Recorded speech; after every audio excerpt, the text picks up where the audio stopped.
ਜਦੋਂ ਵੀ ਮੇਰਾ ਵਿਆਹ ਹੁੰਦਾ ਤਾਂ ਵਿਆਹ ਦੀ ਰਾਤ ਹੀ ਮੇਰੇ ਪਾਪਾ ਮੇਰੇ ਪਤੀ ਨੂੰ 25 ਲੱਖ ਰੁਪਏ ਦੇ ਕੇ ਕਹਿੰਦੇ ਕਿ ਮੇਰੀ ਬੇਟੀ ਨੂੰ ਤਲਾਕ ਦੇ ਦੇ।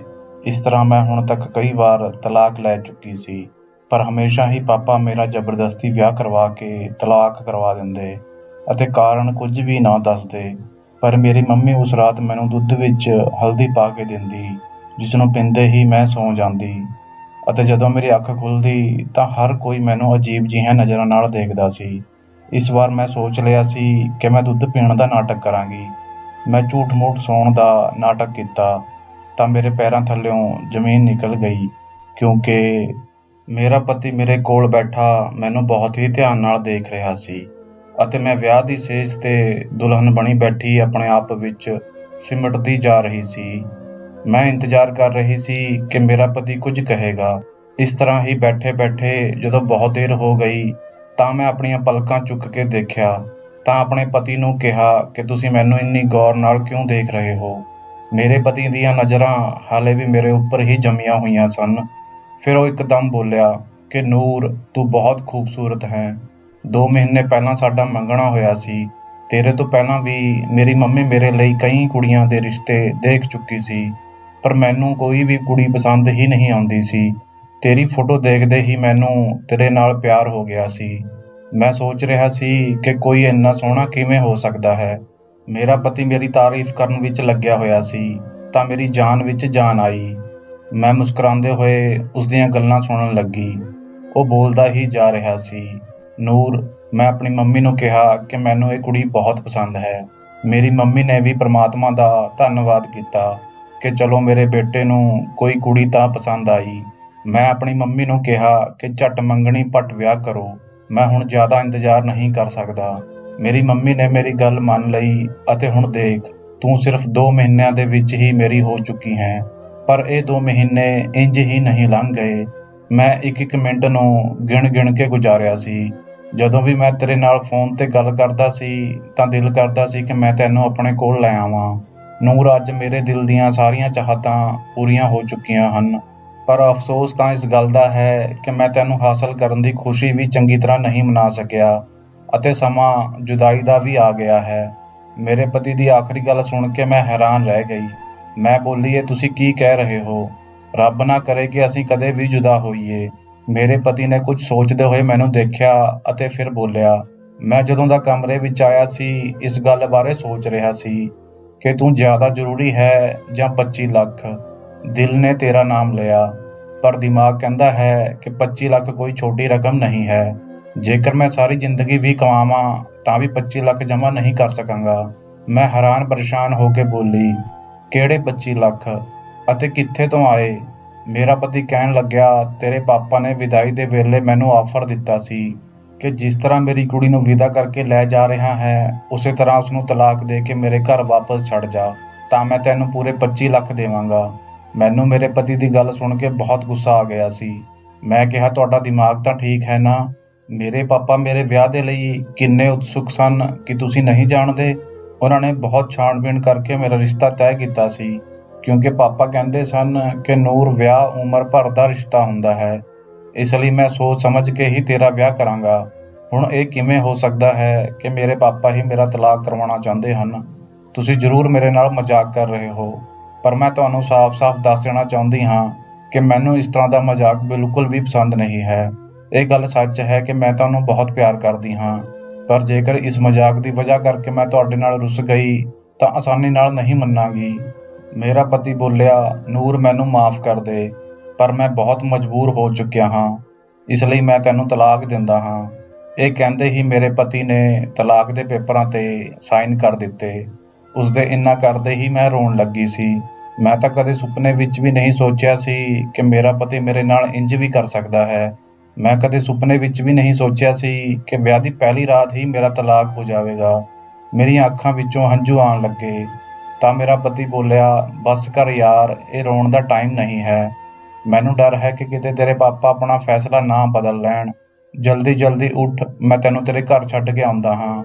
ਕਿਤੇ ਇਹ ਨਾ ਹੋਵੇ ਕਿ ਮੇਰੇ 25 ਲੱਖ ਜੋ ਮੈਂ ਇੰਨੀ ਸੋਹਣੀ ਪਤਨੀ ਨੂੰ ਖੋ ਕੇ ਕਮਾਏ ਹਨ, ਮੇਰੇ ਹੱਥਾਂ ਵਿੱਚੋਂ ਨਿਕਲ ਜਾਣ। ਮੇਰੇ ਤੋਂ ਤਾਂ ਹਿੱਲਿਆ ਵੀ ਨਹੀਂ ਜਾ ਰਿਹਾ ਸੀ। ਪਰ ਮੇਰੇ ਪਤੀ ਨੇ ਮੇਰਾ ਹੱਥ ਫੜ ਲਿਆ ਅਤੇ ਲਗਭਗ ਘਸੀਟਦਾ ਹੋਇਆ ਆਪਣੇ ਨਾਲ ਬਾਹਰ ਲੈ ਆਇਆ ਅਤੇ ਗੱਡੀ ਵਿੱਚ ਬਿਠਾ ਕੇ ਮੇਰੇ ਘਰ ਦੇ ਦਰਵਾਜ਼ੇ ਤੱਕ ਆ ਗਿਆ।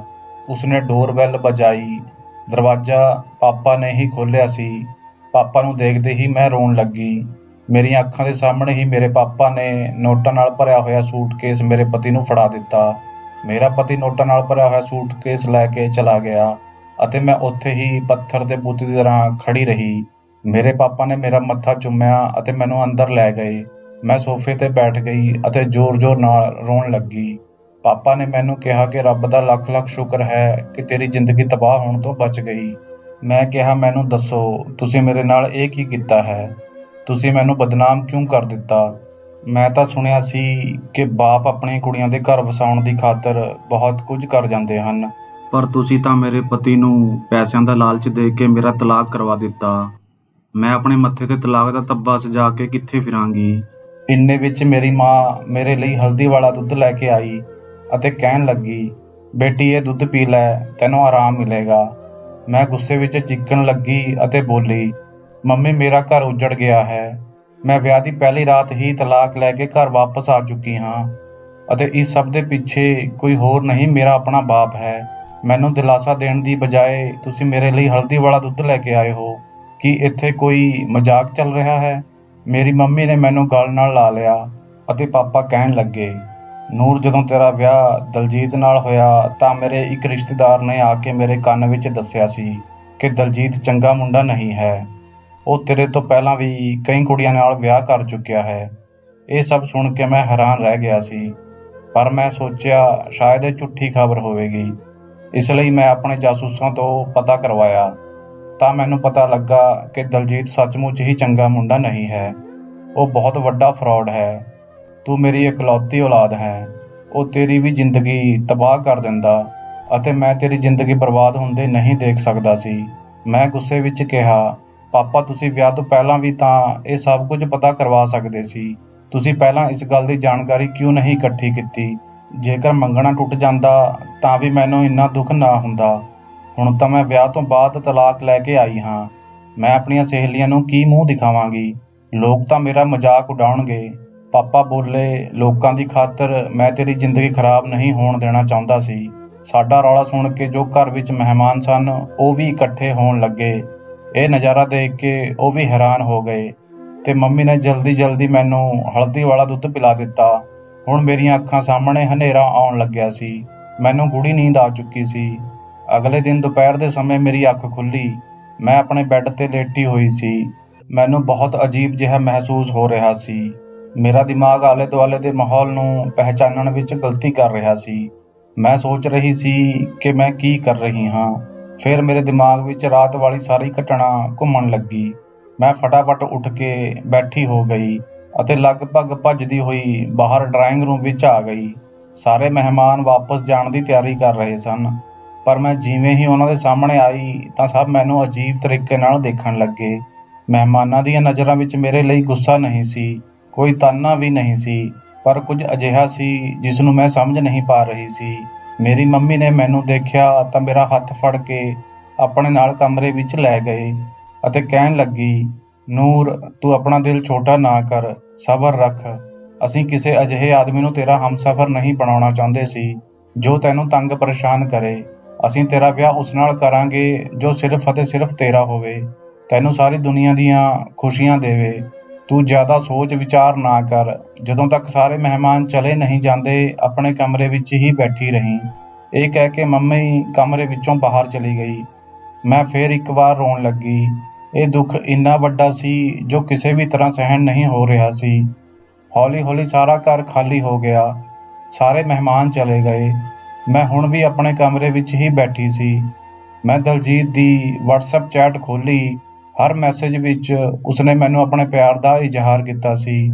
ਹਰ ਮੈਸੇਜ ਵਿੱਚ ਉਸਨੇ ਕਿਹਾ ਸੀ ਕਿ ਉਹ ਮੈਨੂੰ ਪਿਆਰ ਕਰਦਾ ਹੈ, ਮੇਰੇ ਬਿਨਾਂ ਨਹੀਂ ਰਹਿ ਸਕਦਾ। ਉਸਨੇ ਲਿਖਿਆ ਸੀ ਉਹ ਮੈਨੂੰ ਕਦੇ ਨਹੀਂ ਛੱਡੇਗਾ। ਅਜਿਹੀਆਂ ਗੱਲਾਂ ਕਰਨ ਵਾਲਾ ਇਨਸਾਨ ਧੋਖੇਬਾਜ਼ ਹੋ ਸਕਦਾ ਹੈ। ਮੇਰੇ ਦਿਲ ਵਿੱਚੋਂ ਆਵਾਜ਼ ਆਈ ਕਿ ਨਹੀਂ, ਅਜਿਹਾ ਨਹੀਂ ਹੋ ਸਕਦਾ। ਹੁਣ ਮੈਨੂੰ ਆਪਣੇ ਪਾਪਾ ਨਾਲ ਬਹੁਤ ਜ਼ਿਆਦਾ ਨਫ਼ਰਤ ਹੋ ਰਹੀ ਸੀ। ਉਹਨਾਂ ਕਰਕੇ ਮੇਰਾ ਘਰ ਟੁੱਟ ਗਿਆ ਸੀ। ਮੈਂ ਲੋਕਾਂ ਤੋਂ ਡਰਨ ਲੱਗੀ ਸੀ। ਇਸ ਲਈ ਘਰ ਤੋਂ ਬਾਹਰ ਹੀ ਨਹੀਂ ਨਿਕਲਦੀ ਸੀ। ਜਦੋਂ ਕਿ ਪਾਪਾ ਇਹ ਸਭ ਕੁਝ ਦੇਖ ਕੇ ਬਹੁਤ ਜ਼ਿਆਦਾ ਪਰੇਸ਼ਾਨ ਹੋ ਜਾਂਦੇ। ਉਹ ਮੈਨੂੰ ਕਹਿੰਦੇ, ਨੂਰ ਤੂੰ ਬਾਹਰ ਨਿਕਲਿਆ ਕਰ, ਘੁੰਮਿਆ ਫਿਰਿਆ ਕਰ, ਆਪਣੇ ਆਪ ਨੂੰ ਘਰ ਵਿੱਚ ਹੀ ਕੈਦ ਕਰਕੇ ਨਾ ਰੱਖ। ਮੈਂ ਉਹਨਾਂ ਦੀਆਂ ਗੱਲਾਂ ਇੱਕ ਕੰਨ ਵਿੱਚੋਂ ਸੁਣਦੀ ਅਤੇ ਦੂਜੇ ਕੰਨ ਵਿੱਚੋਂ ਬਾਹਰ ਕੱਢ ਦਿੰਦੀ, ਪਰ ਪਾਪਾ ਜ਼ਬਰਦਸਤੀ ਮੈਨੂੰ ਆਪਣੇ ਨਾਲ ਬਾਹਰ ਲੈ ਕੇ ਜਾਣ ਲੱਗੇ ਸੀ। ਉਹ ਮੈਨੂੰ ਬਹੁਤ ਜ਼ਿਆਦਾ ਸਮਾਂ ਦਿੰਦੇ ਸੀ। ਉਹ ਮੈਨੂੰ ਹਰ ਵੇਲੇ ਸਮਝਾਉਂਦੇ ਰਹਿੰਦੇ ਸਨ। ਇੱਕ ਦਿਨ ਉਹ ਮੈਨੂੰ ਕਹਿਣ ਲੱਗੇ, ਨੂਰ ਤੈਨੂੰ ਚਾਕਲੇਟ ਪਸੰਦ ਹੈ ਨਾ? ਮੈਂ ਹਾਂ ਵਿੱਚ ਸਿਰ ਹਿਲਾ ਦਿੱਤਾ। ਤਾਂ ਉਹ ਕਹਿਣ ਲੱਗੇ, ਤੂੰ ਚਾਕਲੇਟ ਲੈਣ ਲਈ ਕਿਸ ਹੱਦ ਤੱਕ ਜਾ ਸਕਦੀ ਹੈ? ਮੈਂ ਕਿਹਾ, ਪਾਪਾ ਮੈਂ ਤਾਂ ਪਹਾੜ ਨੂੰ ਵੀ ਪਾਰ ਕਰ ਸਕਦੀ ਹਾਂ। ਫਿਰ ਪਾਪਾ ਬੋਲੇ, ਜੇਕਰ ਮੈਂ ਤੇਰੇ ਸਾਹਮਣੇ ਇੱਕ ਪਾਸੇ ਬਿਰਿਆਨੀ ਰੱਖ ਦੇਵਾਂ ਤੇ ਇੱਕ ਪਾਸੇ ਚਾਕਲੇਟ ਰੱਖ ਦੇਵਾਂ ਤਾਂ ਤੂੰ ਕਿਸ ਚੀਜ਼ ਨੂੰ ਚੁਣੇਂਗੀ? ਮੈਂ ਹੱਸਦੇ ਹੋਏ ਕਿਹਾ, ਪਾਪਾ 1 ਮਿੰਟ ਦੀ ਵੀ ਦੇਰੀ ਕੀਤੇ ਬਿਨਾਂ ਮੈਂ ਬਿਰਿਆਨੀ ਨੂੰ ਚੁਣਾਂਗੀ, ਕਿਉਂਕਿ ਬਿਰਿਆਨੀ ਦੇ ਸਾਹਮਣੇ ਚਾਕਲੇਟ ਦਾ ਪਿਆਰ ਦਿਲ ਵਿੱਚੋਂ ਘੱਟ ਹੋ ਜਾਂਦਾ ਹੈ। ਫਿਰ ਪਾਪਾ ਬੋਲੇ, ਨੂਰ ਦਿਲਜੀਤ ਲਈ ਤੂੰ ਚਾਕਲੇਟ ਦੀ ਤਰ੍ਹਾਂ ਸੀ, ਪੈਸਾ ਉਸਦੇ ਲਈ ਬਿਰਿਆਨੀ ਸੀ।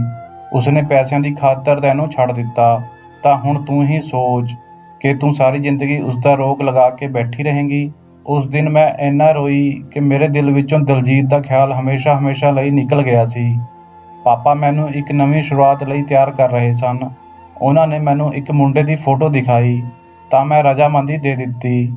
ਪਾਪਾ ਨੇ ਮੁੰਡੇ ਵਾਲਿਆਂ ਨੂੰ ਘਰ ਬੁਲਾ ਲਿਆ ਸੀ ਅਤੇ ਮੇਰੀ ਅਤੇ ਦਲੇਰ ਦੀ ਮੁਲਾਕਾਤ ਕਰਵਾ ਦਿੱਤੀ। ਦਲੇਰ ਇੱਕ ਚੰਗਾ ਮੁੰਡਾ ਸੀ। ਉਹ ਕਹਿਣ ਲੱਗਿਆ, ਮੈਨੂੰ ਪਤਾ ਹੈ ਤੁਹਾਡਾ ਵਿਆਹ ਪਹਿਲਾਂ ਟੁੱਟ ਚੁੱਕਿਆ ਹੈ। ਮੈਂ ਜਾਣਦਾ ਹਾਂ ਕਿ ਕੁੜੀਆਂ ਲਈ ਵਿਆਹ ਟੁੱਟਣਾ ਬਹੁਤ ਵੱਡਾ ਸਦਮਾ ਹੁੰਦਾ ਹੈ। ਮੈਂ ਤੁਹਾਨੂੰ ਉਸ ਗਮ ਅਤੇ ਸਦਮੇ ਵਿੱਚੋਂ ਕੱਢਣ ਦੀ ਪੂਰੀ ਕੋਸ਼ਿਸ਼ ਕਰਾਂਗਾ ਅਤੇ ਤੁਹਾਨੂੰ ਬਹੁਤ ਪਿਆਰ ਦੇਵਾਂਗਾ। ਦਲੇਰ ਦੀਆਂ ਗੱਲਾਂ ਸੁਣ ਕੇ ਮੈਨੂੰ ਇੱਕ ਉਮੀਦ ਹੋ ਗਈ ਸੀ। ਮੈਂ ਪਾਪਾ ਨੂੰ ਕਹਿ ਦਿੱਤਾ ਕਿ ਮੈਂ ਦਲੇਰ ਨਾਲ ਵਿਆਹ ਕਰਨ ਲਈ ਤਿਆਰ ਹਾਂ, ਪਰ ਮੈਂ ਮੰਗਣਾ ਨਹੀਂ ਕਰਨਾ ਚਾਹੁੰਦੀ ਸੀ। ਮੈਂ ਸਿੱਧਾ ਵਿਆਹ ਦਾ ਆਪਸ਼ਨ ਚੁਣਿਆ ਸੀ।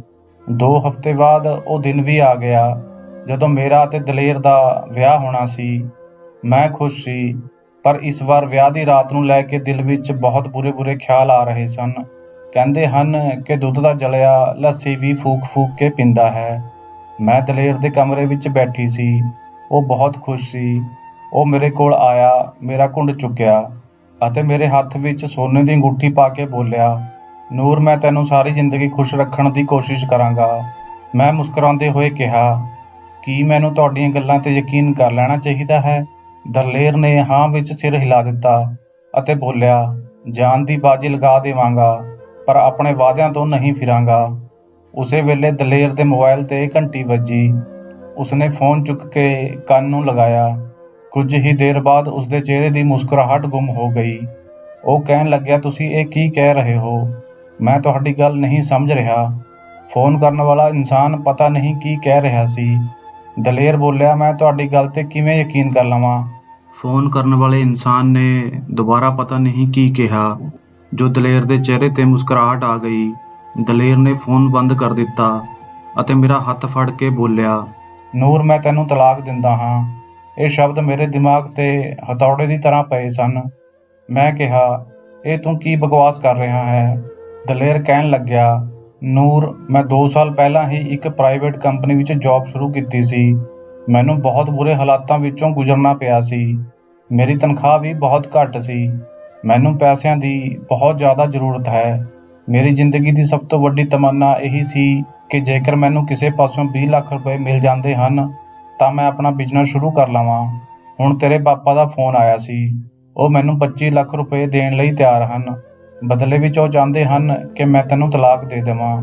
ਚੱਲ ਮੈਂ ਤੈਨੂੰ ਤੇਰੇ ਘਰ ਤੱਕ ਛੱਡ ਕੇ ਆਉਂਦਾ ਹਾਂ ਅਤੇ ਤਲਾਕ ਦੇ ਪੇਪਰ ਸਵੇਰੇ ਪਹੁੰਚਾ ਦੇਵਾਂਗਾ। ਮੇਰਾ ਸਿਰ ਚਕਰਾਉਣ ਲੱਗਿਆ ਸੀ। ਮੈਂ ਗੁੱਸੇ ਵਿੱਚ ਬੋਲੀ, ਨਹੀਂ ਜਾਣਾ ਹੈ ਮੈਨੂੰ ਤੇਰੇ ਨਾਲ, ਮੈਂ ਆਪ ਚਲੀ ਜਾਵਾਂਗੀ। ਦਲੇਰ ਮੁਸਕਰਾਉਂਦੇ ਹੋਏ ਬੋਲਿਆ, ਯਾਰ ਮੇਰੀ ਮਜਬੂਰੀ ਹੈ। ਤੇਰੇ ਪਾਪਾ ਨੇ ਮੈਨੂੰ ਕਿਹਾ ਹੈ ਜੇਕਰ ਤੂੰ ਮੇਰੀ ਬੇਟੀ ਨੂੰ ਘਰ ਤੱਕ ਛੱਡਣ ਆਵੇਂਗਾ ਤਾਂ ਹੀ ਤੈਨੂੰ ਪੈਸੇ ਮਿਲਣਗੇ। ਜੇਕਰ ਮੈਨੂੰ ਤੇਰੇ ਨਾਲ ਜ਼ਬਰਦਸਤੀ ਵੀ ਕਰਨੀ ਪਵੇ ਤਾਂ ਵੀ ਮੈਂ ਪਿੱਛੇ ਨਹੀਂ ਹਟਾਂਗਾ। ਮੈਂ ਕੁਝ ਕਹੇ ਬਿਨਾਂ ਹੀ ਦਲੇਰ ਨਾਲ ਚੱਲ ਪਈ। ਜੋ ਆਦਮੀ ਮੈਨੂੰ ਪੈਸਿਆਂ ਦੀ ਖਾਤਰ ਤਲਾਕ ਦੇ ਸਕਦਾ ਹੈ, ਫਿਰ ਉਹ ਕੁਝ ਵੀ ਕਰ ਸਕਦਾ ਸੀ। ਘਰ ਦੇ ਦਰਵਾਜ਼ੇ 'ਤੇ ਪਹੁੰਚ ਕੇ ਦਲੇਰ ਨੇ ਡੋਰਬੈਲ ਵਜਾਈ। ਦਰਵਾਜ਼ਾ ਪਾਪਾ ਨੇ ਹੀ ਖੋਲ੍ਹਿਆ ਸੀ। ਪਾਪਾ ਮੈਨੂੰ ਦੇਖ ਕੇ ਬੋਲੇ, ਆ ਗਈ ਮੇਰੀ ਬੇਟੀ। ਅਜਿਹੇ ਅੰਦਾਜ਼ ਵਿੱਚ ਮੈਨੂੰ ਪੁੱਛ ਰਹੇ ਸਨ ਜਿਵੇਂ ਮੈਂ ਕਿਸੇ ਟ੍ਰਿਪ ਤੋਂ ਵਾਪਸ ਆਈ ਹੋਵਾਂ। ਮੈਂ ਕੁਝ ਨਹੀਂ ਬੋਲੀ। ਪਾਪਾ ਦਲੇਰ ਨਾਲ ਗੱਲਾਂ ਕਰਨ ਲੱਗੇ ਸੀ, ਜਦੋਂ ਕਿ ਮੇਰੀ ਮੰਮੀ ਮੇਰੇ ਲਈ ਹਲਦੀ ਵਾਲਾ ਦੁੱਧ ਲੈ ਕੇ ਆਈ ਸੀ। ਮੈਂ ਗੁੱਸੇ ਵਿੱਚ ਚੀਕਣ ਲੱਗੀ ਅਤੇ ਕਿਹਾ, ਮੰਮੀ ਪਾਪਾ ਨੇ ਦੂਜੀ ਵਾਰ ਵੀ ਮੇਰਾ ਘਰ ਉਜਾੜ ਦਿੱਤਾ ਹੈ। ਪਿੱਛੇ ਤੋਂ ਪਾਪਾ ਦੀ ਆਵਾਜ਼ ਆਈ। ਉਹ ਕਹਿਣ ਲੱਗੇ, ਮੈਂ ਤੈਨੂੰ ਬਚਾਉਣ ਲਈ ਇਹ ਸਭ ਕੁਝ ਕੀਤਾ ਹੈ। ਦਲੇਰ ਇੱਕ ਚੰਗਾ ਮੁੰਡਾ ਨਹੀਂ ਸੀ, ਉਹ ਤੈਨੂੰ ਖੁਸ਼ ਨਹੀਂ ਰੱਖ ਸਕਦਾ ਸੀ। ਮੈਂ ਗੁੱਸੇ ਵਿੱਚ ਬੋਲੀ, ਪਾਪਾ ਮੈਨੂੰ ਹੈਰਾਨੀ ਹੁੰਦੀ ਹੈ ਕਿ ਤੁਸੀਂ ਕਰੋੜਾਂ ਦਾ ਬਿਜ਼ਨਸ ਇਕੱਲੇ ਕਿਵੇਂ ਸੰਭਾਲਿਆ ਹੋਇਆ ਹੈ, ਜਦੋਂ ਕਿ ਤੁਹਾਡੇ ਵਿੱਚ ਤਾਂ ਫੈਸਲਾ ਲੈਣ ਦੀ ਹਿੰਮਤ ਹੀ ਨਹੀਂ ਹੈ ਅਤੇ ਨਾ ਹੀ ਤੁਹਾਡੇ ਅੰਦਰ ਕੋਈ ਸਮਝ ਹੈ। ਤੁਹਾਨੂੰ ਤਾਂ ਇੰਨਾ ਹੀ ਨਹੀਂ ਪਤਾ ਕਿ ਸਾਹਮਣੇ ਵਾਲਾ ਇਨਸਾਨ ਧੋਖੇਬਾਜ਼ ਹੈ ਜਾਂ ਵਫ਼ਾਦਾਰ। ਤੁਹਾਨੂੰ ਲੋਕਾਂ ਦੀ ਪਰਖ ਨਹੀਂ ਹੈ। ਤੁਸੀਂ ਇੱਕ ਫੇਲੀਅਰ ਇਨਸਾਨ ਹੋ। ਮੇਰਾ ਗੁੱਸਾ ਦੇਖ ਕੇ ਮੇਰੀ ਮੰਮੀ ਹੈਰਾਨ ਰਹਿ ਗਈ ਸੀ। ਉਹ ਕਹਿਣ ਲੱਗੀ, ਬੇਟੀ ਇਹ ਦੁੱਧ ਪੀ ਲੈ, ਤੈਨੂੰ ਆਰਾਮ ਮਿਲ ਜਾਵੇਗਾ। ਮੈਂ ਨਾਂਹ ਵਿੱਚ ਸਿਰ ਹਿਲਾ ਦਿੱਤਾ, ਪਰ ਮੰਮੀ ਨੇ ਜ਼ਬਰਦਸਤੀ ਮੈਨੂੰ ਦੁੱਧ ਪਿਲਾ ਦਿੱਤਾ। ਦੁੱਧ ਪੀਂਦੇ ਹੀ ਮੈਨੂੰ ਨੀਂਦ ਆ ਗਈ। ਅਗਲੇ ਦਿਨ ਮੈਂ ਬਹੁਤ ਦੇਰ ਨਾਲ ਉੱਠੀ ਸੀ। ਦਿਨ ਚੜ੍ਹ ਗਿਆ ਸੀ। ਮੇਰੇ ਘਰ ਦੇ ਨੌਕਰ ਮੈਨੂੰ ਬਹੁਤ ਹੀ ਅਜੀਬ ਜਿਹੀਆਂ ਹੈਰਾਨੀ ਭਰੀਆਂ ਨਜ਼ਰਾਂ ਨਾਲ ਦੇਖ ਰਹੇ ਸਨ। ਮੈਨੂੰ ਸਮਝ ਨਹੀਂ ਆ ਰਿਹਾ ਸੀ ਕਿ ਇਹ ਸਭ ਕੁਝ ਕੀ ਹੋ ਰਿਹਾ ਹੈ। ਹੁਣ ਮੈਂ ਆਪਣੇ ਆਪ ਨੂੰ ਆਪਣੇ ਕਮਰੇ ਤੱਕ ਹੀ ਸੀਮਤ ਰੱਖ ਲਿਆ ਸੀ। ਮੈਂ ਕਿਸੇ ਨਾਲ ਵੀ ਮਿਲਦੀ ਜੁਲਦੀ ਨਹੀਂ ਸੀ। ਇੱਕ ਦਿਨ ਪਾਪਾ ਮੇਰੇ ਕੋਲ ਆਏ ਅਤੇ ਕਹਿਣ ਲੱਗੇ, ਕਿੰਨੇ ਦਿਨ ਹੋ ਗਏ ਹਨ ਮੈਂ ਤੇਰਾ ਇੰਤਜ਼ਾਰ ਕਰ ਰਿਹਾ ਸੀ ਕਿ ਤੂੰ ਕਦੋਂ ਬਾਹਰ ਆਵੇਂਗੀ, ਸਾਡੇ ਨਾਲ ਘੁਲੇ ਮਿਲੇਂਗੀ, ਗੱਲਾਂ ਕਰੇਂਗੀ, ਪਰ ਤੂੰ ਤਾਂ ਸਾਡੇ ਤੋਂ ਦੂਰੀ ਬਣਾ ਲਈ ਹੈ। ਮੈਂ ਕਿਹਾ, ਪਾਪਾ ਤੁਸੀਂ ਮੇਰੇ ਨਾਲ ਇੰਨਾ ਬੁਰਾ ਕਿਉਂ ਕੀਤਾ? ਤੁਸੀਂ ਮੇਰਾ ਤਲਾਕ ਕਿਉਂ ਕਰਵਾਇਆ? ਪਾਪਾ ਕਹਿਣ ਲੱਗੇ, ਬੇਟੀ ਕਦੇ-ਕਦੇ ਆਪਣੀ ਔਲਾਦ ਲਈ ਇਨਸਾਨ ਨੂੰ ਕੌੜਾ ਘੁੱਟ ਪੀਣਾ ਪੈਂਦਾ ਹੈ। ਨਹੀਂ ਤਾਂ ਦੁਨੀਆ ਵਿੱਚ ਅਜਿਹਾ ਕਿਹੜਾ ਬਾਪ ਹੋਵੇਗਾ ਜੋ ਆਪਣੀ ਔਲਾਦ ਨੂੰ ਮੁਸ਼ਕਿਲ ਹਾਲਾਤਾਂ ਵਿੱਚ ਪਾਵੇ। ਮੇਰਾ ਬਸ ਚੱਲੇ ਤਾਂ ਮੈਂ ਤੇਰੇ ਪੈਰ ਵੀ ਆਪਣੀ ਹਥੇਲੀ ਤੇ ਰੱਖ ਲਵਾਂ, ਪਰ ਇਹ ਦੁਨੀਆ ਹੈ ਧੀਏ, ਇੱਥੇ ਔਲਾਦ ਅਤੇ ਪੈਸਾ ਇਨਸਾਨ ਦੀ ਅਜ਼ਮਾਇਸ਼ ਦੇ ਲਈ ਉਤਾਰੇ ਗਏ ਹਨ। ਮੈਂ ਜੋ ਕੁਝ ਵੀ ਕੀਤਾ ਹੈ ਬਹੁਤ ਹੀ ਤਕਲੀਫ ਦੇਣ ਵਾਲਾ ਹੈ। ਮੈਂ ਕਿਹਾ, ਪਾਪਾ ਹੁਣ ਬਸ, ਮੈਂ ਹੋਰ ਤੁਹਾਨੂੰ ਆਪਣੇ ਜਜ਼ਬਾਤ ਨਾਲ ਖੇਡਣ ਦੀ ਇਜਾਜ਼ਤ ਨਹੀਂ ਦੇਵਾਂਗੀ। ਇਹ ਆਖਰੀ ਵਾਰ ਸੀ। ਪਾਪਾ ਨੇ ਕਿਹਾ, ਹਾਂ ਬੇਟੀ ਹਾਂ, ਤੂੰ ਜਿਵੇਂ ਕਹੇਂਗੀ ਉਸੇ ਤਰ੍ਹਾਂ ਹੀ ਹੋਵੇਗਾ। ਉਸ ਦਿਨ ਤੋਂ ਬਾਅਦ ਮੈਂ ਮੰਮੀ ਪਾਪਾ ਨਾਲ ਬੈਠਣ ਲੱਗੀ, ਹੱਸ ਬੋਲਣ ਲੱਗੀ, ਪਰ ਹਾਲੇ ਵੀ ਬਹੁਤ ਸਾਰੇ ਸਵਾਲ ਸਨ ਜੋ ਮੇਰੇ ਦਿਮਾਗ ਵਿੱਚ ਚੱਲ ਰਹੇ ਸਨ ਕਿ ਪਾਪਾ ਮੇਰਾ ਤਲਾਕ ਕਿਉਂ ਕਰਵਾਉਂਦੇ ਸਨ। ਕਿ ਮੇਰੇ ਦੋਨੋਂ ਪਤੀ ਹੀ ਬੁਰੇ ਸਨ, ਅਤੇ ਜੇਕਰ ਉਹ ਬੁਰੇ ਵੀ ਸਨ ਤਾਂ ਇਸ ਗੱਲ ਦਾ ਪਤਾ ਪਾਪਾ ਨੂੰ ਪਹਿਲਾਂ ਕਿਉਂ ਨਹੀਂ ਹੁੰਦਾ ਸੀ, ਅਤੇ ਕੀ ਵਿਆਹ ਵਾਲੀ ਰਾਤ ਹੀ ਪਾਪਾ ਨੂੰ ਸੁਪਨੇ ਆਉਂਦੇ ਸਨ ਕਿ ਮੇਰੇ ਪਤੀ ਬੁਰੇ ਹਨ ਅਤੇ ਉਸੇ ਦਿਨ ਤਲਾਕ ਕਰਵਾ ਦਿੰਦੇ ਸਨ। ਚਲੋ ਮੰਨ ਲਿਆ ਕਿ ਇਹ ਵੀ ਠੀਕ ਹੈ, ਪਰ ਪਾਪਾ ਹਰ ਵਾਰ 25 ਲੱਖ ਵਰਗੀ ਵੱਡੀ ਰਕਮ ਦੇ ਕੇ ਹੀ ਮੇਰਾ ਤਲਾਕ ਕਿਉਂ ਕਰਵਾਉਂਦੇ ਸਨ? ਮੈਂ ਇਹਨਾਂ ਸਾਰਿਆਂ ਸਵਾਲਾਂ ਦੇ ਜਵਾਬਾਂ ਵਿੱਚ ਹੀ ਉਲਝੀ ਰਹਿੰਦੀ ਸੀ। ਇੱਕ ਵਾਰ ਕਮਰੇ ਵਿੱਚ ਬੈਠੀ ਮੈਂ ਇਹਨਾਂ ਸੋਚਾਂ ਵਿੱਚ ਹੀ ਗੁੰਮ ਸੀ ਕਿ ਪਾਪਾ ਨੇ ਮੈਨੂੰ ਕਿਹਾ ਕਿ ਉਹ ਮੇਰਾ ਤੀਜਾ ਵਿਆਹ ਕਰਵਾਉਣਾ ਚਾਹੁੰਦੇ ਹਨ। ਪਾਪਾ ਦੀ ਗੱਲ ਸੁਣ ਕੇ ਮੈਂ ਗੁੱਸੇ ਵਿੱਚ ਪਾਗਲ ਹੋ ਰਹੀ ਸੀ। ਮੈਂ ਕਿਹਾ, ਨਹੀਂ, ਹੁਣ ਮੈਂ ਤੁਹਾਨੂੰ ਆਪਣੀ ਜ਼ਿੰਦਗੀ ਨਾਲ ਖੇਡਣ ਦਾ ਕੋਈ ਹੱਕ ਨਹੀਂ ਦੇਵਾਂਗੀ। ਤੁਸੀਂ ਵਾਰ-ਵਾਰ ਮੇਰੇ ਜਜ਼ਬਾਤਾਂ ਨੂੰ ਠੇਸ ਪਹੁੰਚਾਉਂਦੇ ਹੋ। ਮੈਨੂੰ ਕਿਤੇ ਮੂੰਹ ਦਿਖਾਉਣ ਦੇ ਕਾਬਿਲ ਨਹੀਂ ਛੱਡਿਆ। ਪਾਪਾ ਨੇ ਮੈਨੂੰ ਕਿਹਾ, ਬਸ ਇੱਕ ਵਾਰ ਹੋਰ ਸਹੀ। ਇਸ ਵਾਰ ਮੈਂ ਤੇਰੇ ਲਈ ਬਹੁਤ ਹੀ ਚੰਗਾ ਮੁੰਡਾ ਲੱਭਿਆ ਹੈ। ਉਹ ਤੈਨੂੰ ਬਹੁਤ ਖੁਸ਼ ਰੱਖੇਗਾ। ਬਸ ਇੱਕ ਵਾਰ ਆਪਣੇ ਪਾਪਾ ਦੀ ਗੱਲ ਮੰਨ ਲੈ ਧੀਏ। ਮੈਂ ਕਿਹਾ, ਨਹੀਂ ਪਾਪਾ, ਹੁਣ ਜੇਕਰ ਕੋਈ ਮੁੰਡਾ ਆਸਮਾਨ ਤੋਂ ਵੀ ਮੇਰੇ ਲਈ ਉਤਰ ਆਵੇਗਾ ਤਾਂ ਵੀ ਮੈਂ ਤੀਜਾ ਵਿਆਹ ਨਹੀਂ ਕਰਾਂਗੀ। ਪਾਪਾ ਮੇਰੇ ਸਾਹਮਣੇ ਬੈਠ ਕੇ ਹੱਥ ਜੋੜ ਕੇ ਰੋਣ ਲੱਗੇ ਅਤੇ ਬੋਲੇ, ਜਦੋਂ ਮੈਂ ਤੈਨੂੰ ਉਦਾਸ ਦੇਖਦਾ ਹਾਂ ਤਾਂ ਮੇਰਾ ਦਿਲ ਟੁੱਟ ਜਾਂਦਾ ਹੈ। ਮੈਂ ਆਪਣੇ ਆਪ ਨੂੰ ਮਾਫ਼ ਨਹੀਂ ਕਰ ਪਾ ਰਿਹਾ। ਮੇਰੀ ਬੇਟੀ, ਮੈਨੂੰ ਮਾਫ਼ ਕਰ ਦੇ ਅਤੇ ਹਾਂ ਕਹਿ ਦੇ, ਜੇਕਰ ਮੈਂ ਤੈਨੂੰ ਇਸੇ ਤਰ੍ਹਾਂ ਹੀ ਉਦਾਸ ਅਤੇ ਪਰੇਸ਼ਾਨ ਦੇਖਦਾ ਰਿਹਾ ਤਾਂ ਇੱਕ ਦਿਨ ਮੈਂ ਆਪਣੀ ਹੀ ਜਾਨ ਲੈ ਲਵਾਂਗਾ। ਪਾਪਾ ਦੀ ਗੱਲ ਸੁਣ ਕੇ ਮੈਂ ਘਬਰਾ ਗਈ। ਮੈਂ ਕਿਹਾ, ਨਹੀਂ ਪਾਪਾ, ਤੁਸੀਂ ਅਜਿਹੀਆਂ ਗੱਲਾਂ ਨਾ ਕਰੋ। ਉਹਨਾਂ ਦੇ ਹੰਝੂ ਰੁਕਣ ਦਾ ਨਾਮ ਨਹੀਂ ਲੈ ਰਹੇ ਸਨ। ਮੈਂ ਮਜਬੂਰੀ ਵਿੱਚ ਹਾਂ ਕਰ ਦਿੱਤੀ। ਮੈਂ ਵਿਆਹ ਲਈ ਹਾਂ ਤਾਂ ਕਰ ਦਿੱਤੀ ਸੀ, ਪਰ ਇਸ ਵਾਰ ਨਾ ਹੀ ਮੈਂ ਦਿਮਾਗੀ ਤੌਰ 'ਤੇ ਤਿਆਰ ਸੀ ਅਤੇ ਨਾ ਹੀ ਜਜ਼ਬਾਤੀ ਤੌਰ 'ਤੇ। ਇਹ ਸਿਰਫ ਇੱਕ ਮਜਬੂਰੀ ਸੀ ਜਿਸ ਨੂੰ ਮੈਂ ਨਿਭਾ ਰਹੀ ਸੀ। ਮੇਰਾ ਤੀਜਾ ਵਿਆਹ ਵੀ ਹੋ ਗਿਆ, ਪਰ ਇਹ ਵੀ ਮੇਰੇ ਪੁਰਾਣੇ ਵਿਆਹਾਂ ਦੀ ਤਰ੍ਹਾਂ ਹੀ ਸੀ। ਮੇਰੇ ਤੀਜੇ ਪਤੀ ਨੇ ਵੀ ਮੈਨੂੰ ਵਿਆਹ ਦੀ ਰਾਤ ਹੀ ਤਲਾਕ ਦੇ ਕੇ ਮੇਰੇ ਘਰ ਛੱਡ ਦਿੱਤਾ। ਮੇਰੇ ਪਾਪਾ ਨੇ ਉਸ ਨੂੰ 25 ਲੱਖ ਰੁਪਏ ਦਿੱਤੇ। ਮੈਂ ਗੁੱਸੇ ਨਾਲ ਪਾਗਲ ਹੋ ਰਹੀ ਸੀ। ਮੈਨੂੰ ਸਮਝ ਨਹੀਂ ਆ ਰਿਹਾ ਸੀ ਕਿ ਮੈਂ ਕੀ ਕਰਾਂ। ਅਜਿਹਾ ਲੱਗ ਰਿਹਾ ਸੀ ਕਿ ਸਾਰੀ ਦੁਨੀਆ ਨੂੰ ਹੀ ਅੱਗ ਲਗਾ ਦੇਵਾਂ ਅਤੇ ਸਭ ਤੋਂ ਪਹਿਲਾਂ ਆਪਣੇ ਘਰ ਨੂੰ ਜਲਾਵਾਂ। ਹੁਣ ਮੈਨੂੰ ਆਪਣੇ ਮਾਂ-ਬਾਪ ਨਾਲ ਨਫ਼ਰਤ ਹੋ ਗਈ ਸੀ। ਜੇਕਰ ਮੇਰੇ ਪਾਪਾ ਇਹ ਗਲਤੀ ਕਰ ਰਹੇ ਸਨ ਤਾਂ ਮੇਰੀ ਮੰਮੀ ਉਹਨਾਂ ਨੂੰ ਰੋਕਦੀ ਕਿਉਂ ਨਹੀਂ ਸੀ, ਬਲਕਿ ਉਹ ਤਾਂ ਹਰ ਵਾਰ ਮੇਰੇ ਲਈ ਹਲਦੀ ਵਾਲਾ ਦੁੱਧ ਲੈ ਕੇ ਹਾਜ਼ਰ ਹੋ ਜਾਂਦੀ ਸੀ। ਹਾਲੇ 1 ਮਹੀਨਾ ਹੀ ਚੈਨ ਨਾਲ ਲੰਘਿਆ ਸੀ ਕਿ ਮੇਰੇ ਪਾਪਾ ਮੇਰੇ ਲਈ ਚੌਥਾ ਰਿਸ਼ਤਾ ਲੈ ਕੇ ਆ ਗਏ। ਮੈਂ ਗੁੱਸੇ ਵਿੱਚ ਪਾਪਾ ਨੂੰ ਕਿਹਾ, ਅੱਜ ਤੋਂ ਬਾਅਦ ਮੈਂ ਦੁਬਾਰਾ ਤੁਹਾਡੇ ਮੂੰਹੋਂ ਇਹ ਸ਼ਬਦ ਨਾ ਸੁਣਾ। ਮੇਰੇ ਪਾਪਾ ਨੇ ਹੱਥ ਜੋੜਦੇ ਹੋਏ ਕਿਹਾ, ਬੇਟੇ ਇੱਕ ਵਾਰ ਹੋਰ ਮੰਨ ਲੈ, ਬਹੁਤ ਹੀ ਚੰਗਾ ਮੁੰਡਾ ਹੈ। ਮੈਂ ਤਾਂ ਚਾਹੁੰਦਾ ਹਾਂ ਕਿ ਤੇਰਾ ਘਰ ਵਸ ਜਾਵੇ। ਮੈਂ ਸਾਫ਼ ਮਨਾ ਕਰ ਦਿੱਤਾ ਤੇ ਕਿਹਾ, ਮੈਂ ਤੁਹਾਡੀ ਕੋਈ ਗੱਲ ਨਹੀਂ ਮੰਨਾਂਗੀ। ਪਾਪਾ ਨੇ ਕਿਹਾ, ਠੀਕ ਹੈ, ਜੇਕਰ ਮੇਰੀ ਬੇਟੀ ਦਾ ਘਰ ਨਹੀਂ ਵਸਦਾ ਤਾਂ ਮੈਂ ਵੀ ਆਪਣਾ ਘਰ ਨਹੀਂ ਬਸਾਵਾਂਗਾ। ਮੈਂ ਤੇਰੀ ਮਾਂ ਨੂੰ ਤਲਾਕ ਦੇ ਕੇ ਆਪਣੇ ਆਪ ਨੂੰ ਸਜ਼ਾ ਦੇਵਾਂਗਾ। ਮੈਂ ਹੈਰਾਨੀ ਨਾਲ ਪਾਪਾ ਵੱਲ ਦੇਖਣ ਲੱਗੀ ਕਿ ਪਾਪਾ ਸੱਚਮੁੱਚ ਹੀ ਮੈਨੂੰ ਇੰਨਾ ਪਿਆਰ ਕਰਦੇ ਹਨ ਜਾਂ ਸਿਰਫ ਮੈਨੂੰ ਬਲੈਕਮੇਲ ਕਰ ਰਹੇ ਸਨ। ਮੈਂ ਮਜਬੂਰੀ ਵਿੱਚ ਹਾਂ ਕਰ ਦਿੱਤੀ।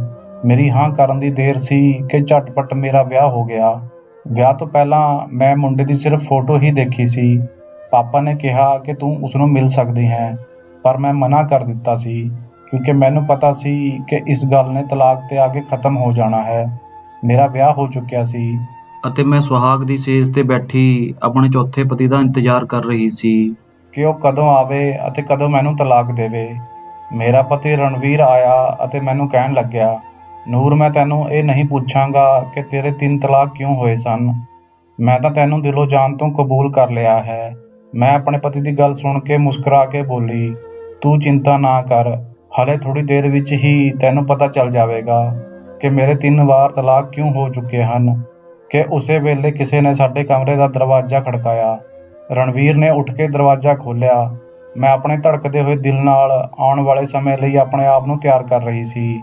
ਥੋੜੀ ਦੇਰ ਵਿੱਚ ਹੀ ਰਣਵੀਰ ਅੰਦਰ ਆਇਆ ਅਤੇ ਕਹਿਣ ਲੱਗਿਆ, ਨੂਰ, ਤੇਰੇ ਪਾਪਾ ਨੇ ਇੱਕ ਆਦਮੀ ਨੂੰ ਭੇਜਿਆ ਹੈ। ਉਹ ਕਹਿੰਦੇ ਹਨ ਕਿ ਮੈਂ ਤੈਨੂੰ ਤਲਾਕ ਦੇ ਦੇਵਾਂ ਤਾਂ ਉਹ ਮੈਨੂੰ 25 ਲੱਖ ਰੁਪਇਆ ਦੇਣਗੇ, ਪਰ ਮੈਂ ਆਪਣੀ ਪਤਨੀ ਨੂੰ, ਜੋ ਕਿ ਹੁਣ ਮੇਰੇ ਘਰ ਦੀ ਇੱਜ਼ਤ ਹੈ, ਸਿਰਫ ਪੈਸਿਆਂ ਦੇ ਲਾਲਚ ਵਿੱਚ ਆ ਕੇ ਤਲਾਕ ਨਹੀਂ ਦੇ ਸਕਦਾ। ਇਹ ਗੱਲ ਮੇਰੀ ਗੈਰਤ ਦੇ ਖਿਲਾਫ ਹੈ।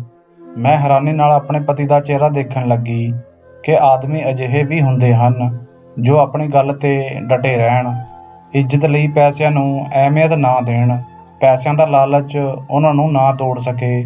ਮੈਂ ਰਣਵੀਰ ਨੂੰ ਅਜਮਾਉਣ ਲਈ ਕਿਹਾ, ਤੁਸੀਂ ਹੱਥ ਆਏ ਪੈਸਿਆਂ ਨੂੰ ਕਿਉਂ ਛੱਡਣਾ ਚਾਹੁੰਦੇ ਹੋ? ਮੇਰੇ ਪਹਿਲਾਂ 3 ਤਲਾਕ ਵੀ ਇਹਨਾਂ 25 ਲੱਖ ਕਰਕੇ ਹੀ ਹੋਏ ਹਨ। ਮੇਰੀ ਗੱਲ ਸੁਣ ਕੇ ਰਣਵੀਰ ਬੋਲਿਆ, ਮੈਂ ਪੈਸਿਆਂ ਦੀ ਖਾਤਰ ਆਪਣੀ ਇੱਜ਼ਤ ਨੂੰ ਨਹੀਂ ਛੱਡ ਸਕਦਾ। ਇੱਜ਼ਤ ਹੈ ਤਾਂ ਸਭ ਕੁਝ ਹੈ, ਪੈਸਾ ਤਾਂ ਹੱਥ ਦੀ ਮੈਲ ਹੈ। ਰਣਵੀਰ ਦੀ ਗੱਲ ਸੁਣ ਕੇ ਮੇਰਾ ਦਿਲ ਗਦਗਦ ਹੋ ਗਿਆ।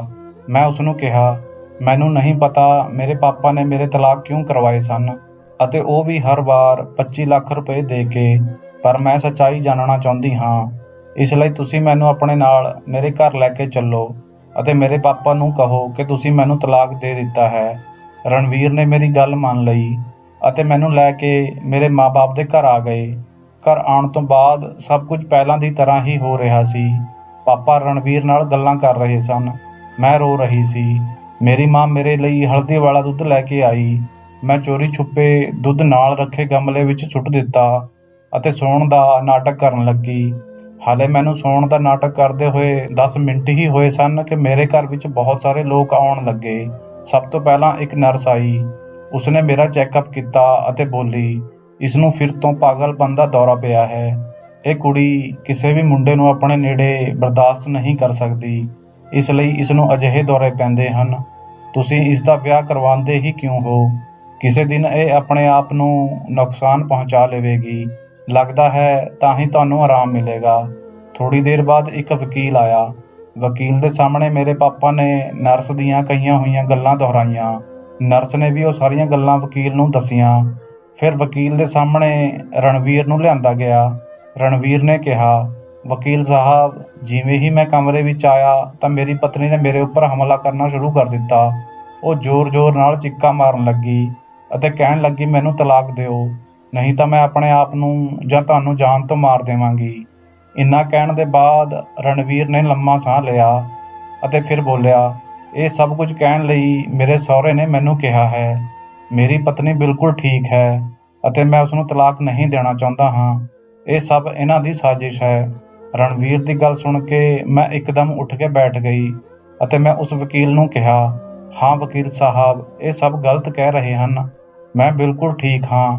ਪਹਿਲਾਂ ਵੀ ਮੇਰੇ 3 ਤਲਾਕ ਮੇਰੇ ਪਾਪਾ ਕਰਕੇ ਹੋ ਚੁੱਕੇ ਹਨ। ਇਹ ਲੋਕ ਮੇਰੇ ਖਿਲਾਫ ਕੋਈ ਸਾਜ਼ਿਸ਼ ਰਚ ਰਹੇ ਹਨ।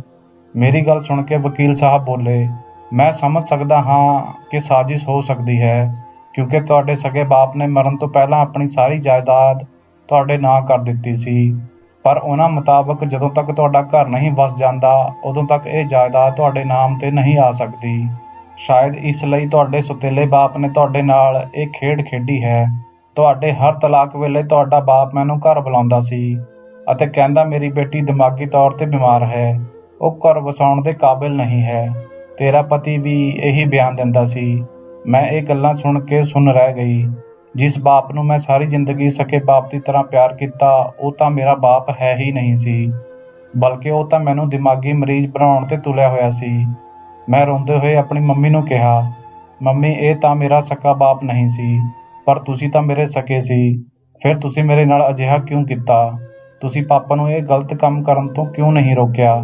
ਮੇਰੀ ਮੰਮੀ ਤਾਂ ਚੁੱਪ ਰਹੀ, ਪਰ ਵਕੀਲ ਸਾਹਿਬ ਬੋਲੇ, ਮੈਂ ਦੱਸਦਾ ਹਾਂ ਬੇਟੀ, ਤੇਰੀ ਮਾਂ ਨੇ ਤੇਰੇ ਸਕੇ ਬਾਪ ਦੇ ਹੁੰਦੇ ਹੋਏ ਵੀ ਇਸ ਇਨਸਾਨ ਨੂੰ ਪਿਆਰ ਕੀਤਾ ਅਤੇ ਘਰ ਤੋਂ ਭੱਜ ਕੇ ਵਿਆਹ ਕਰ ਲਿਆ। ਇਸ ਸਦਮੇ ਵਿੱਚ ਤੇਰਾ ਬਾਪ ਮਰ ਗਿਆ ਅਤੇ ਇਹ ਵਸੀਅਤ ਤੇਰੇ ਨਾਂ ਕਰ ਗਿਆ। ਤੇਰੀ ਮਾਂ ਦੀਆਂ ਅੱਖਾਂ 'ਤੇ ਸ਼ਾਇਦ ਹਲੇ ਵੀ ਇਸ ਇਨਸਾਨ ਦੇ ਪਿਆਰ ਦੀ ਪੱਟੀ ਬਣੀ ਹੋਈ ਹੈ, ਇਸ ਲਈ ਉਹ ਅਜਿਹਾ ਕਰ ਰਹੀ ਹੈ। ਮੈਂ ਫੁੱਟ-ਫੁੱਟ ਕੇ ਰੋ ਰਹੀ ਸੀ। ਰਣਵੀਰ ਨੇ ਮੈਨੂੰ ਗਲ ਨਾਲ ਲਾ ਲਿਆ। ਅੱਜ ਮੈਂ ਆਪਣੇ ਆਪ ਨੂੰ ਬਹੁਤ ਇਕੱਲਾ ਮਹਿਸੂਸ ਕਰ ਰਹੀ ਸੀ। ਮੇਰਾ ਬਾਪ ਮਰ ਚੁੱਕਿਆ ਸੀ, ਪਰ ਮੇਰੀ ਮਾਂ ਵੀ ਮੇਰੇ ਲਈ ਮਰ ਚੁੱਕੀ ਸੀ। ਮੈਂ ਆਪਣੇ ਮਾਂ-ਬਾਪ ਉੱਪਰ ਧੋਖਾਧੜੀ ਦਾ ਕੇਸ ਦਰਜ ਕਰਵਾ ਦਿੱਤਾ। ਸਾਰੀ ਜਾਇਦਾਦ ਮੇਰੇ ਨਾਮ ਆ ਚੁੱਕੀ ਸੀ। ਮੈਂ ਤੇ ਰਣਵੀਰ ਹੀ ਸਾਰਾ ਬਿਜ਼ਨਸ ਦੇਖ ਰਹੇ ਸੀ। ਰਣਵੀਰ ਬਹੁਤ ਚੰਗਾ ਸੀ। ਉਹ ਮੇਰਾ ਬਹੁਤ ਖਿਆਲ ਰੱਖਦਾ ਸੀ। ਸ਼ਾਇਦ ਇਸੇ ਲਈ ਮੈਂ ਆਪਣੇ ਦੁੱਖਾਂ ਵਿੱਚੋਂ ਜਲਦੀ ਉੱਭਰ ਆਈ। ਜਦੋਂ ਤੱਕ ਮੇਰੇ ਮਾਂ-ਬਾਪ ਨੂੰ ਸਖਤ ਤੋਂ ਸਖਤ ਸਜ਼ਾ ਨਹੀਂ ਮਿਲ ਜਾਂਦੀ, ਮੈਂ ਆਰਾਮ ਨਾਲ ਨਹੀਂ ਬੈਠ ਸਕਦੀ ਸੀ। ਜਿਨ੍ਹਾਂ ਲੋਕਾਂ ਨੂੰ ਮੇਰੇ ਉੱਪਰ ਤਰਸ ਨਹੀਂ ਆਇਆ, ਮੇਰੀ ਜ਼ਿੰਦਗੀ ਬਰਬਾਦ ਕਰਨੀ ਚਾਹੀ, ਮੈਂ ਉਹਨਾਂ ਉੱਪਰ ਤਰਸ ਕਿਵੇਂ ਖਾ ਸਕਦੀ ਸੀ? ਸੱਚ ਕਹਿੰਦੇ ਹਨ ਕਿ ਪੈਸਾ ਜੋ ਹੈ ਉਹ ਬਹੁਤ ਵੱਡੀ ਅਜ਼ਮਾਇਸ਼ ਹੁੰਦੀ ਹੈ। ਇਹ ਆਪਣੇ ਸਕੇ ਖੂਨ ਨੂੰ ਵੀ ਸਫੇਦ ਕਰ ਦਿੰਦੀ ਹੈ। ਤਾਂ ਦੋਸਤੋ, ਇਹ ਸੀ ਸਾਡੀ ਅੱਜ ਦੀ ਕਹਾਣੀ। ਉਮੀਦ ਕਰਦਾ ਹਾਂ ਤੁਹਾਨੂੰ ਪਸੰਦ ਆਈ ਹੋਵੇਗੀ। ਕੀ ਕਹਿਣਾ ਹੈ ਤੁਹਾਡਾ ਇਸ ਕਹਾਣੀ ਬਾਰੇ? ਕਮੈਂਟ ਕਰਕੇ ਸਾਨੂੰ ਜ਼ਰੂਰ ਦੱਸਿਓ। ਵੀਡੀਓ ਨੂੰ ਲਾਈਕ ਅਤੇ ਚੈਨਲ ਨੂੰ ਸਬਸਕ੍ਰਾਈਬ ਕਰ ਲਿਓ ਤੇ ਘੰਟੀ ਨੂੰ ਦਬਾ ਕੇ ਆਲ 'ਤੇ ਸੈੱਟ ਕਰ ਲਿਓ। ਮਿਲਦੇ ਹਾਂ ਤੁਹਾਨੂੰ ਅਗਲੀ ਵੀਡੀਓ ਵਿੱਚ। ਤਦ ਤੱਕ ਲਈ ਧੰਨਵਾਦ।